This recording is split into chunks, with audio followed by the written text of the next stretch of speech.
కొన్ని కీర్తనల నుంచి కొన్ని మాటలు నేను చదివించి ప్రభు యొక్క ఆరాధన తీసుకెళ్తాను.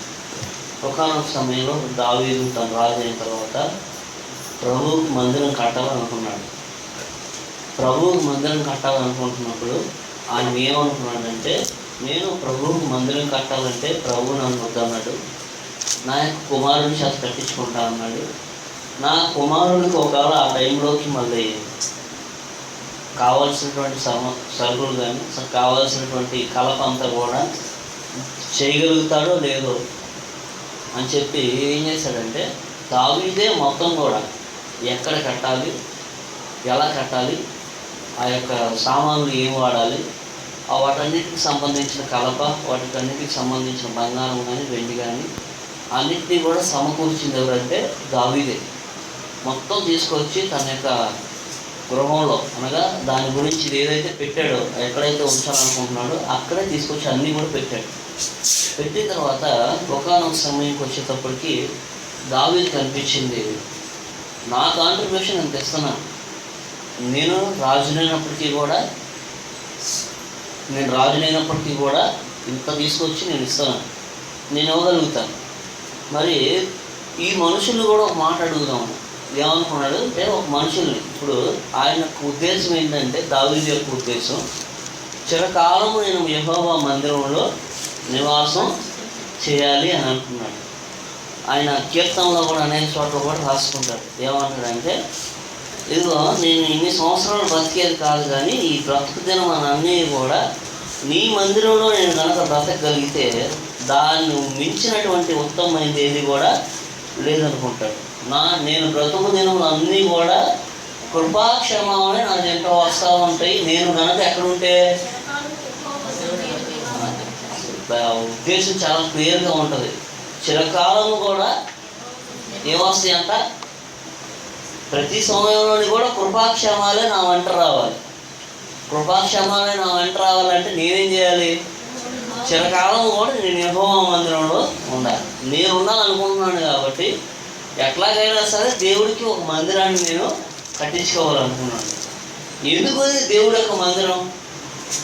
జనులకి దేవుడి యొక్క మందిరం అంటే అప్పట్లో కాదు, ఇప్పట్లో కాదు, ఇప్పటికీ కూడా జనాలకి, మనుషులకి దేవుడి మీద అయితే మంచి ఉంటుంది, కానీ దేవుణ్ణి ఎలా ఆరాధించాలి అన్న దాని దగ్గరికి వచ్చేటప్పటికే క్వశ్చన్, ప్రశ్న. ఏమి ప్రశ్న? దేవుడి గురించి అందరికీ శ్రద్ధే. దేవుని ఆరాధించాలి అన్నదానికి అందరికీ ఆరాధించాలని ఉంటుంది. దేవుడికి ఏదైనా చేయాలంటే ఇది అందరికీ చేయాలని ఉంటుంది, కానీ ఎలా చేయాలి అనేది దగ్గరికి వచ్చేటప్పటికే మనిషి ఎలా చేయాలి, ప్రభువుకి అంటే దేవుడికి భక్తి ఎలా చేయాలి అన్న దాని గురించి ఆలోచించలేక ఏమైపోతాడంటే తప్పుదారులు పడిపోతున్నాడు. అప్పటికే ఏమున్నాయంటే, ప్రపంచంలో అనేక దేవాలయాలు అప్పటికే కట్టబడ్డాయి. ఈ దావీదు బ్రతుకుతున్నటువంటి రోజుల్లోనే అనేకమైనటువంటి దేవాలయాలు, అప్పట్లోనే పెద్ద పెద్ద దేవాలయాలు వేరే వేరే దేవతలు కట్టేసి ఉంచారు అప్పటికే. అయినప్పటికీ కూడా ఒకానొక ఉద్దేశం కలిగి ఉన్నాడు దావీదు. ఏంటంటే, అరే దేవుళ్ళు కానోళ్ళకి అసలు దేవుడు అన్నదానికి మీనింగే తెలియనటువంటి వాళ్ళకి, ఆ ప్రజలు దేవుడు అంటే తెలియనటువంటి ప్రజలు దేవుడు కానోళ్ళకి అంత పెద్ద దేవాలయం కడుతున్నప్పుడు, నిజమైనటువంటి దేవుడికి నేను అంత పెద్ద దేవాలయం కట్టాలి, దేనికి నేను కట్టే దేవాలయం అంటే వాళ్ళు వీళ్ళు సంగతి పక్కన పెట్టండి. అసలు వాళ్ళు ఎవరో వచ్చి ప్రార్థన చేస్తారు, లేదంటే ఎవరో వచ్చి ఇక్కడ కూర్చుంటారు, ఎవరో వచ్చి ఇక్కడ చెప్పి వింటారు, అవన్నీ పక్కన పెట్టేస్తే అసలు నేను ఉందాం అనుకుంటున్నా. ఎన్ని రోజులు అంట, చిరకాలం కూడా అసలు నేను ఉందాం అనుకుంటున్నా. ముందు వాళ్ళ సంగతి పక్కన పెట్టేయండి. నేను కావాలంటే చిరకాలం కూడా నేను అక్కడ ఉండాలి కాబట్టి, నేను వెళ్ళి ప్రార్థన చేసుకోవాలి కాబట్టి నేను ఒక మందిరాన్ని ఖచ్చితంగా దేవుడికి కట్టించాలనుకున్నాను. ఇదిగో ఒకవేళ నేను అతిక్రమాలు ఏమైనా చేసినప్పుడు, నా అతిక్రమాలు అంటే పాపాలు చేసినప్పుడు, ప్రభు యొక్క ఆజ్ఞలో నుంచి పాడైపోతున్నప్పుడు, నేను ఒక స్థలానికి వెళ్ళి ప్రభువుని వేడుకోవాలి. ఇదిగోయా నేను తప్పు చేశానని చెప్పి నేను ఆయన దగ్గర ఒప్పుకోవాలి. ఒకవేళ ఆయన ఒకనొక కీర్తనలో కూడా రాసుకుంటాడు, దేవుడు ఒక మనిషిని దండిస్తేనంట ఆ దండన తీసుకున్నటువంటి వాడు చాలా ధన్యుడు అంట. ఒక కీర్తనలో రాసుకుంటాడు ఆయన. ఏమంటే, దేవుడు ఆ మనిషిని దండిస్తేనంట ఆ మనిషి ఎటువంటి వాడంట, చాలా ధన్యుడు అవుతాడంట. ఎందుకని దేవుడు దండిస్తే అతను ధన్యుడు అవుతాడంటే, దేవుడు దండిస్తే ఏమవుతాడంట, మనిషి మరలా దారిలోకి వస్తూ ఉంటాడంట. అట్లాగా అంత యావ కలిగినటువంటి దావీదుకి ఏమనిపించిందంటే, దేవుడికి ఒక మందిరం అనిపించినప్పుడు ఆయన మాట అనుకున్నాడు, సరే నా దేవుడికి నేను కట్టాలనుకుంటున్నాను, వాళ్ళ గురించి కాదు, అసలు ఎవరో వచ్చి ఇక్కడ కూర్చుంటారని, ఇక్కడ ఏదో చేస్తారని కాదు కదా, అసలు నేను ముందు వెళ్ళి కూర్చోవాలిగా, నేను వెళ్ళి చిరకాలం కూడా ఆయన మందిరంలో ఉందాం అనుకుంటున్నాను కదా, వెళ్ళి నేను ఒక మందిరాన్ని ఏర్పరచుకుంటాను. ఆయన మందిరంలో నేను ఎట్లా ఉండాలంటే, ఒక పచ్చని ఒలివ చెట్టులాగా, ఒలివ చెట్టు కనుక ఎంత చక్కగా పచ్చగా కనిపిస్తూ ఉంటుందో అట్లాగా పచ్చగా ఉండాలి నేను. ప్రతి మనిషి కూడా ఏమనుకుంటూ ఉంటాడు, మామూలుగా పచ్చగా ఉండాలని కోరుకుంటూ ఉంటాడు ప్రతి మనిషి కూడా. నేను దేవుడి సన్నిధిలో గట్టిగా ఒక వరం అడుగుతా. ఈ కీర్తనలన్నీ కూడా నేను రిఫరెన్స్ చెప్పను కానీ మామూలుగా ఎక్స్ప్లెయిన్ చేస్తూ ఉంటాను. కీర్తనలో మీరు చదువుకుంటూ ఉంటే 23వ కీర్తన కానీ, తర్వాత ఉన్నటువంటి 27వ కీర్తనలో కానీ ఇవన్నీ కూడా వస్తూ ఉంటాయి, ఒకదాని తర్వాత ఒకటి. ఏంటంటాడంటే, ఇదిగో దేవుడి యొక్క సన్నిధిలో నేను ఒక వరం అడుగుతున్నాను. ఆయన అడుగుతున్నా, ఎవరిని?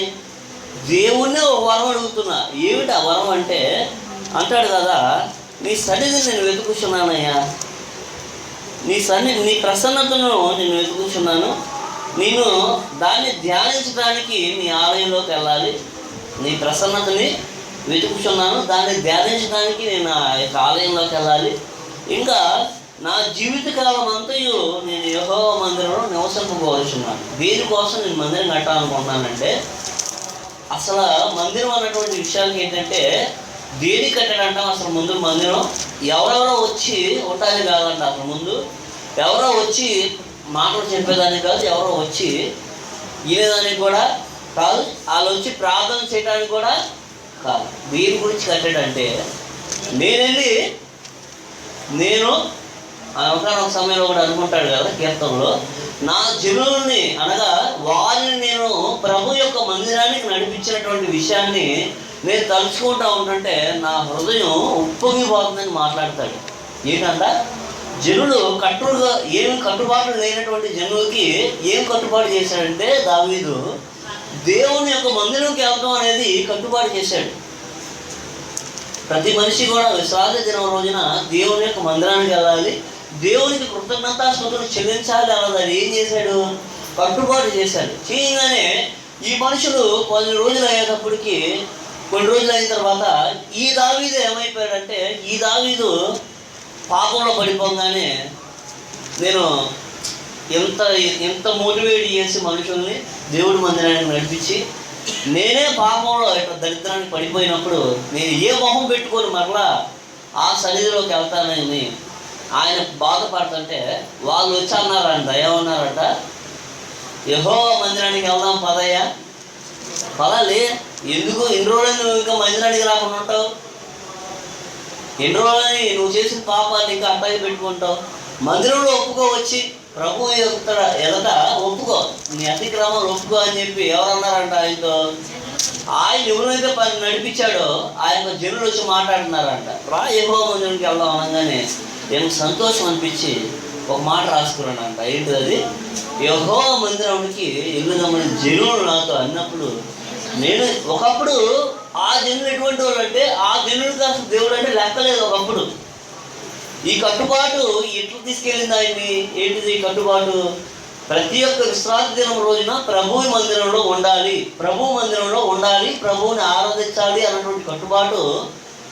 ఆ కట్టుబాటు పెట్టినోనే చివరికి ఎట్లా నడిపించిందంట, మరలా ప్రభు యొక్క మందిరంలోనికి నడిపించగలిగిందంటే ఆ కట్టుబాటే. ఏది, ప్రతి ఒక్క ఆదివారము కూడా ఈ రోజున ప్రభువుని ఆరాధించడానికి ఎందుకు వస్తున్నామంటే, ప్రభువుని ఆరాధించాలి, ప్రభు యొక్క నివాసంలో మనం నివాసం చేయాలి అని ఎవరు కనిపించాలి. నాకు అనిపించింది నేను వచ్చాను, మీకు అనిపించింది మీరు వచ్చారు. ఎవరు కనిపించినప్పుడు ఒకళ్ళు చెప్పడం కూడా పక్కన పెట్టేసేస్తే ఆ యొక్క మందిరాన్ని కట్టుకోవడం కానీ, మందిరం యొక్క నిర్మాణం కానీ నేను ఒక విషయం మీకు గుర్తు చేస్తాను. దినవృత్తాంతాల గ్రంథము 1వ దినవృత్తాంతాల గ్రంథము 29వ అధ్యాయంలో అతడు రాసుకుంటాడు.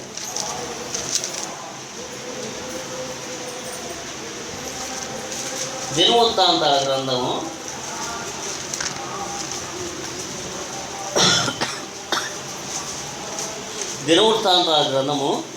29వ అధ్యాయంలో 2వ వచనంలో అతను మాట్లాడతాడు. ఏమని మాట్లాడతాడంటే, నేను బహుగా ప్రయాసపడి నా దేవుని మందిరమునకు కావలసిన బంగారం పనికి బంగారమును, వెండి పనికి వెండిని, ఇత్తడి పనికి ఇత్తడిని, ఇనుప పనికి ఇనుమును, కర్ర పనికి కర్రలను, గోమేదపుకు రాళ్ళను, చెక్కుడు రాళ్ళను, వింతైన వర్ణము గల పలు విధముల రాళ్ళను, మిక్కిలి వెలగల నానా విధమైన రాళ్ళను, చలువరాయిని విశాసముగా సంపాదించి.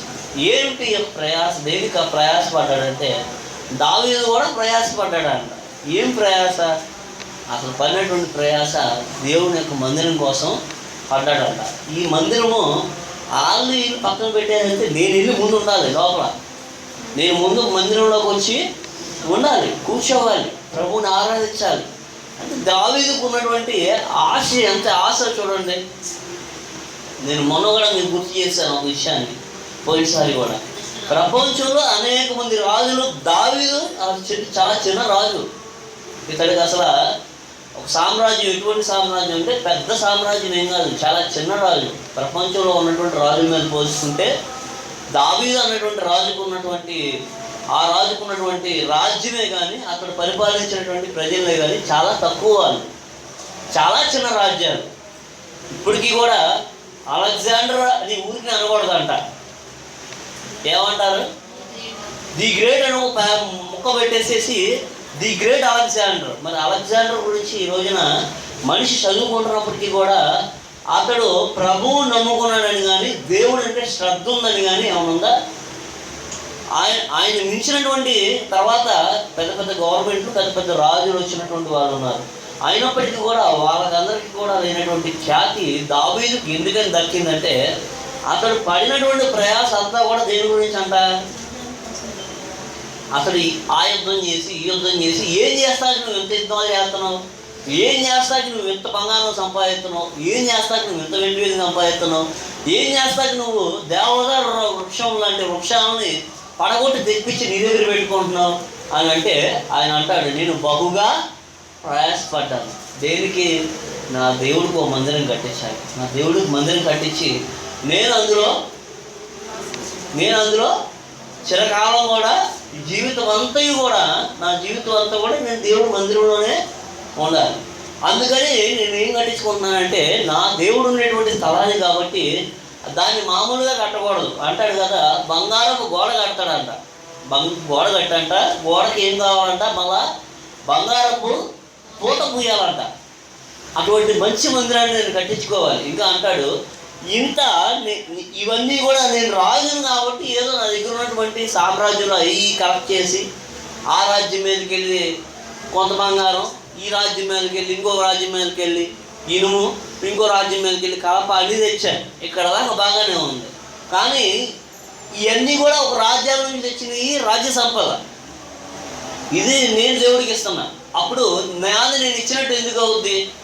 కానీ నేను కావాలంటే నా యొక్క కుటుంబ జీవితంలో నేను సంపాదించుకున్నటువంటి సంపాదనలో కూడా కొంత భాగం నేను ఇద్దాం అనుకుంటున్నాను అని చెప్పి ఒకనొక మాట అంటాడు. ఇదిగో చూడండి ఒకసారి, 3వ వచనంలో, నా దేవుని మందిరం మీద నాకు కలిగి ఉన్న మక్కువ చేత నేను ఆ ప్రతిష్టమైన మందిరము నిమిత్తము సంపాదించిన వస్తువులు కాక, దేనికి ఏం కాకుండా, దాని నిమిత్తం తెచ్చినవి కాకుండా, నా స్వంతమైన బంగారమును వెండిని నా దేవుని మందిరము నిమిత్తము నేను ఇచ్చాను. గదుల గోడల రేకు మూతలకు బంగారపు పనికి బంగారమును, వెండి పనికి వెండిని, పని చేయువారు చేయు ప్రతి విధమైన పనికి 6,000 మణుగుల ఓఫీరు బంగారమును, 14,000 మణుగుల కుటుంబం వేయబడిన వెండిని నేను ఇచ్చిస్తున్నాను. ఏం చేస్తాడంట? ఇప్పుడు వరకు ఇచ్చిన ఏంటి? ఇంతకుముందు చదివాం కదా, బంగారం తెచ్చాడు, వెండి తెచ్చాడు. ఇవన్నీ కూడా ఏంటి? ఇవన్నీ కూడా రాజ్య సంపద. రాజ్యంలో మందిరాన్ని కట్టాలని బట్టి అవన్నీ మామూలుగా చెప్పాలంటే విషయం ఏంటంటే, గవర్నమెంట్ ఇచ్చినటువంటి ఫండ్స్ ఏ మందిరం కట్టాలి. గవర్నమెంట్ ఇచ్చినటువంటి ఫండ్ ఏంటంటే బంగారం, వెండి. ఇవన్నీ కూడా సపరేట్గా ఎవరైతే ఆ యొక్క కోవకు చెందినటువంటి అధికారి ఉంటాడో ఆ అధికారి మాట్లాడుతున్నాడు ఇతడు. ఏంటిది? ఇవన్నీ కూడా గవర్నమెంట్ తరఫు నుంచి శాంక్షన్ చేశాను, మరి నా తరఫు నుంచి కూడా నేను కూడా ఏదో ఒకటి ఇవ్వాలి కదా. అందుకని ఈ గోడలు పెట్టేదానికి కానీ, లోపల ఇంకా ఏదైనా పనులు చేసుకునే దానికి కానీ ఏంటంట అంత బంగారాన్ని, అసలు ఒక విషయం అర్థం కాదు, అంత బంగారాన్ని దేవుడికి ఇచ్చాడంటే అతడికి ఎంత బంగారం ఉంటుంది అంటే, అతడికి ఉన్నటువంటి బంగారం ఇక్కడ చెప్పినటువంటి బంగారంతో పోలిస్తే చాలా తక్కువ. అతనికి ఉంది తక్కువే. అతనికి పెద్ద చెప్పాను కదా, దావీదు అనేటువంటి రాజు ప్రపంచంలో పెద్ద రాజేమి కాదు. అతనికి ఉన్నటువంటి ఆస్తిలో కానీ, అతనికి ఉన్నటువంటి కుటుంబంలో కానీ ఆయన సంపాదించుకున్నంతా కూడా తక్కువే. ఆ తక్కువలోనే ఏం చేస్తాడంటే ఒక మాట రాస్తుంటుంది. ఏమని అంటాడంటే ఆయన ఇక్కడే, మనస్ఫూర్తిగా ఎట్లాగంట ఎట్లాగా ఇస్తాడంటే ఆయన ఇస్తున్నాడంట. అట్లా ఇస్తున్నాడంటే మనస్ఫూర్తిగా నేను ఇస్తున్నాను. ఇదిగో ఇంకా అంటాడు 5వ వచనంలో కూడా, ఒక దినమున యెహోవాకు ప్రతిష్టముగా మనఃపూర్వకంగా ఇచ్చు వారు ఎవరైనా మీలో ఉన్నారా? అప్పుడు అడుగుతున్నాడు ఏంటిది? ముందు ఆయన ఇచ్చేసి ఆయన దగ్గర ఉన్నటువంటి బంగారం అంతా కూడా ఏదో కొంత పెట్టుకొని మిగిలిందంతా అక్కడ ఇచ్చేసేసి అప్పుడు అడుగుతున్నాడు. ఏమంటున్నాడంటే, ఇదిగో మరి నాకు మనస్ఫూర్తి కావాలనిపించింది ఇచ్చాను. మరి మీలో ఎవరైనా మనస్ఫూర్తిగా దేవుడికి ఏదైనా ఇవ్వాలనుకుంటున్నారా? మనస్ఫూర్తిగా ఎవరైనా ఇద్దామని ఆలోచన ఉందా అన్నప్పుడు వాళ్ళు కూడా అక్కడ ఉన్నటువంటి అధికారులే కానీ, అక్కడ ఉన్నటువంటి ఆ యొక్క సహస్రాధిపతులందరూ కూడా వాళ్ళకు ఉన్నటువంటి వాటిలో తీసుకొచ్చి దేవుడికి తీసుకొచ్చి ఏం చేశారంట? వాళ్ళు ఇచ్చారంట. వాళ్ళు ఇచ్చినప్పుడు ఆయన అంటాడు కదా, అయ్యా నీకు మేము ఇచ్చేదానికి, నేను మీకు దేవుడికి ఇచ్చేదానికి నేను ఏటి పాలివాడిని అయ్యా. చదివిస్తాను ఒకసారి ఆ మాట కూడా.